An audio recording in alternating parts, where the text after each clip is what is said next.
méthode, nous privilégions d'une part les outils d'enregistrement à distance et d'autre part l'archéologie publique. Ici, la nature des sols est relativement particulière à la prospection archéologique. Le sol est majoritairement composé de tourbières qui, creusées par de nombreux marais, rendent l'accès au site parfois difficile. Donc, les méthodes que nous employons sont l'utilisation du RTK, le Real-Time Kinematic, pour incorporer les données GPS sur un SIG et des photographies aériennes prises par un drone pour établir de la photogrammétrie. L'appui des remote sensing, le drone et le RTK, nous permettent d'accroître la rapidité et l'efficacité de notre prospection lorsque nos moyens humains sont peu conséquents puisque nous sommes 2 sur le terrain.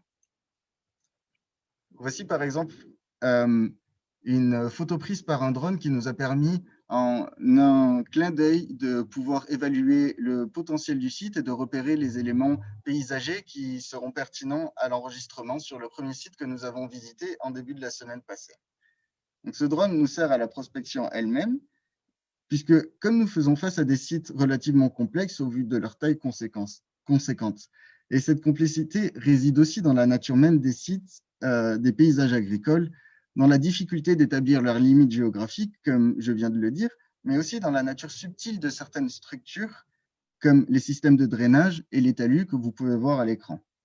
Cela, bien sûr, sans compter la végétation qui est abondante en cette période de l'année et qui rend difficile la lecture de certains faits.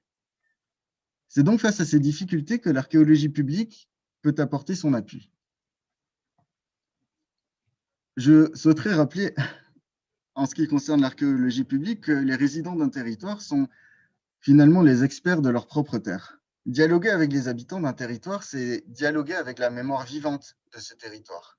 Et rencontrer cette mémoire, c'est nous aider à comprendre la chronologie de l'occupation des paysages, les gestes qui structuraient le quotidien des anciens et que nous avons parfois oubliés. Si cette mémoire a ses limites, ce compte à nous apprendre les autochtones d'une richesse merveilleuse. Nous avons rencontré de nombreux locaux qui sont très heureux de partager leurs connaissances avec nous et avons organisé une première rencontre le jeudi 9 juin avec les habitants qui se sont montrés très intéressés par notre projet. De 16 sites identifiés au préalable grâce aux archives avant notre arrivée, nous en avons désormais une bonne vingtaine. Ce genre de rencontres sont aussi des moments touchants où sont l'occasion de faire appel à ces souvenirs d'enfance qui réveillent avec nostalgie certains pans de la vie passée des habitants, les gestes pratiqués par leurs aïeux et le va-et-vient quotidien des animaux que l'on amène à pâture. Tous ces gestes que nous avons parfois oubliés et qui sont très utiles pour comprendre cette vie passée et les pratiques agricoles anciennes. En ce qui concerne les résultats préliminaires de notre première campagne de prospection, de notre première semaine même, je pourrais dire, nous avons visité 2 sites qui sont de nature très différente. Le premier est celui dit de la ferme Beaumont et le second est celui de Mirande. Le site de la ferme Beaumont se caractérise par 2 bâtiments en ruine dont on observe toujours dans le paysage les bases en béton, comme vous pouvez le voir à l'écran. Je m'excuse de ne pouvoir ni proposer l'échelle ni la direction, puisque ce sont des données encore brutes que nous n'avons pas eu le temps de traiter. Nous avons aussi observé un vaste système de drainage, comme vous l'avez vu sur l'image précédente, qui caractérise la partie sud du site.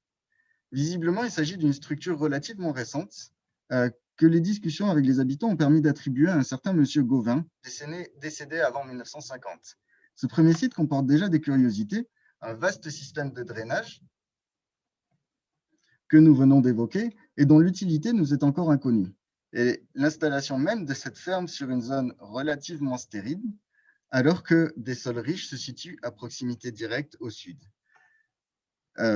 D'autre part, le site de Mirande est quant à lui bien plus extensif. Le couvert végétal rend très difficile l'identification des vestiges. Si nous n'avons pas décelé de traces d'habitat, les indications fournies par les habitants nous ont néanmoins permis d'identifier un ancien four à pain, supposé four à pain, et de très longs murs, bien que bas, faits de terre et de pierre. Et ces pierres sont relativement grosses. Ces 2 éléments sont curieux puisque le four suggère la présence de céréales qui ne sont pas tellement adaptées à la qualité du sol. Les murs sont d'autant plus intrigants de par leur longueur, plus d'1 kilomètre, et aussi de par leur structure elle-même. Et ces murets-là n'apparaissent pas sur le lidar qui a été effectué en 2018. Nous espérons à l'avenir fournir davantage d'informations quant à l'interprétation de ces murets. Je vais prendre quelques instants donc pour conclure.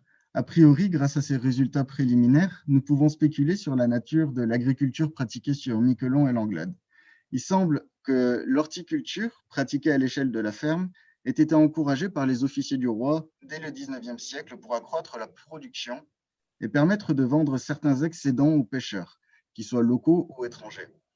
Ces jardins restent néanmoins de taille modeste et étaient utilisés pour la culture de racines, de pommes de terre, carottes, navets, mais également de choux et de poireaux.